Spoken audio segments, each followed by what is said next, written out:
focus on New England now, though. Since Bill Belichick became head coach in 2000, the Patriots have started 4-0 on 3 occasions. Twice they went to the Super Bowl. The Pats face a Cowboys team that has lost 2 straight games but are getting Greg Hardy and Rolando McClain back from suspensions. Skip, do you give your Super Bowl pick, your beloved Cowboys, a shot against your other Super Bowl team, New England? That's a good question, Molly. And I don't have a great answer, but I'm just going to give it to you straight, Stephen A. Smith. My Dallas Cowboys have no shot against the New England Patriots. Thank you. They have 0 shot. They have no chance shot against Tom Brady and Bill Belichick and company coming to Jerry World. Let's think about this. Bill Belichick with 2 weeks to prepare against my Dallas Cowboys coming off a bye week. Tom Brady, who's on a mission to deflate every opponent on his schedule, if not annihilate every opponent. Next up, my Dallas Cowboys.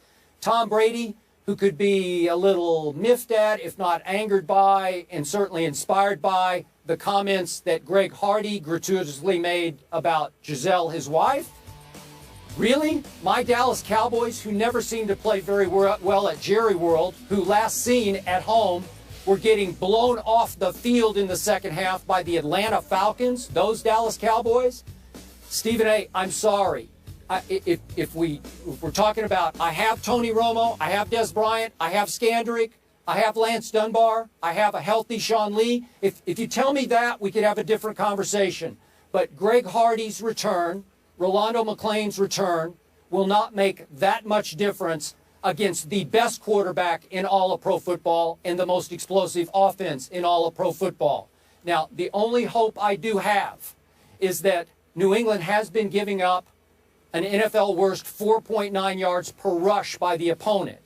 But the last couple of games, I got to tell you, my offensive line has not been winning the line of scrimmage. They're supposed to be the quote-unquote best offensive line. I challenge you, offensive linemen, show me. Don't tell me. Show me this Sunday against a New England defense that's a little vulnerable that way. Show me Joseph Randle. Show me Darren McFadden. Show me Kristen Michael. I don't know. Somebody show me, because I'm not buying it. I don't think that will be a big factor in this game. The New England Patriots are averaging 40 points a game, and I think they're going to get 40. I'll give Brandon Weeden, who's played a little better than I thought he could, I'm going to give him 20.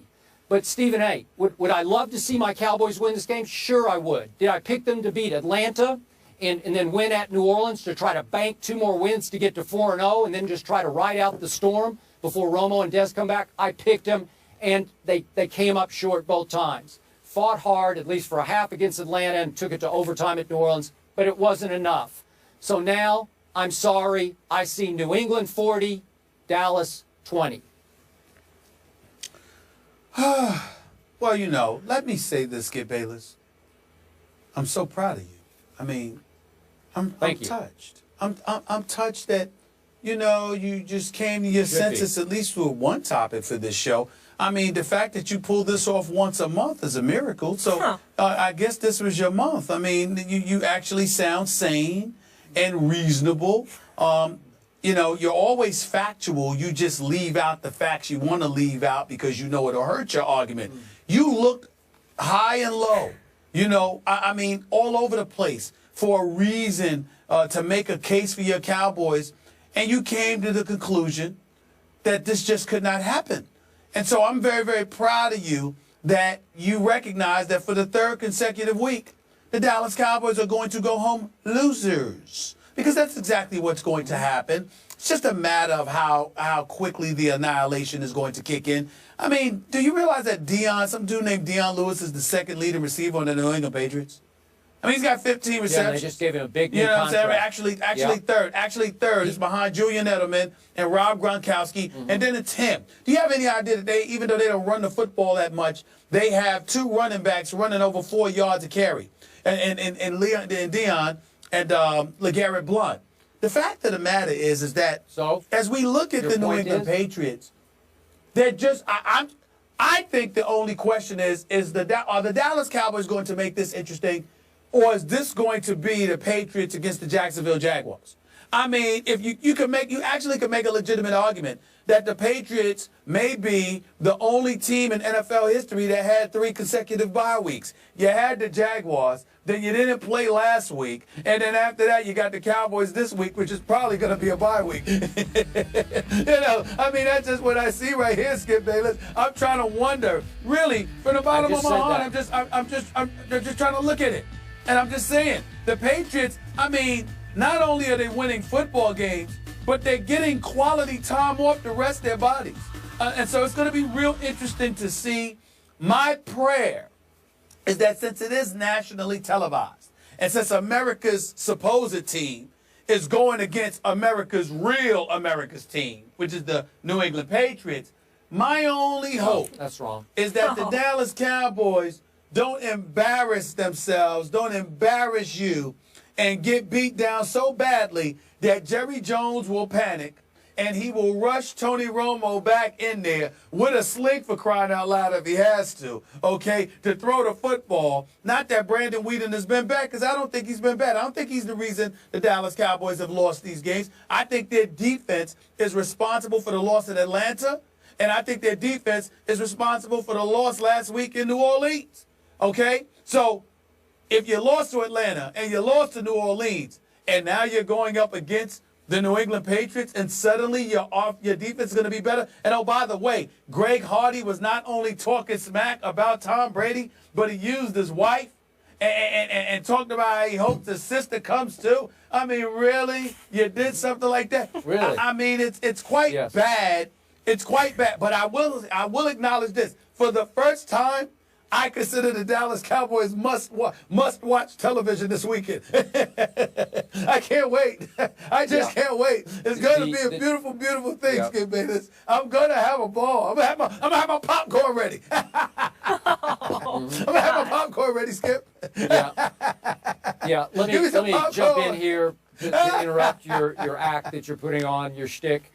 The truth is, you watch every minute of every Cowboy game. You're fascinated by them. You're actually a closet Cowboy fan, but that's okay. We won't out you on this show.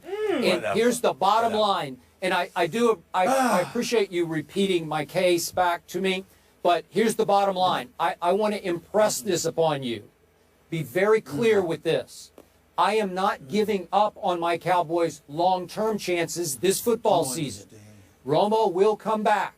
The shoulder will be out of the sling. He's supposed to be even ahead of schedule. Des Bryant will come back. They will start getting healthier and hotter, and they will get on a late roll. And you better be careful. If they even eke into the backside of the playoffs, get that last available berth, you are in trouble, because you will fear what my team turns into once it gets healthy and hot. Hey, remember what I said? All you want. I will have the last laugh. You mentioned all of these names. You mentioned all of these names, right? Are you sure they're going to last, Skip Bayless? Are you sure they're going to be there for you in the end? Greg Hardy, Rolando McClain, Randy Gregory, okay? You know what I'm saying? Sean Lee, he'll eventually be back. Tony Romo, he'll be back. You're sure they're going to be there for you, Skip Bayless? Are you sure? They'll be there for me. I trust them. I believe in them. Sure. Why do you have to stress them out on a Friday, Stephen A? Keep the faith. I'm not stressed. I'm fine. It's just a mere bag of shells. All right, so we both have New England winning. Up next, we're going to get into the team that they faced in the Super Bowl, the Seahawks. For the last few years, Jimmy Graham has been the league's best receiving tight end, but his blocking, on the other hand, has some concerns. We'll get into that coming up.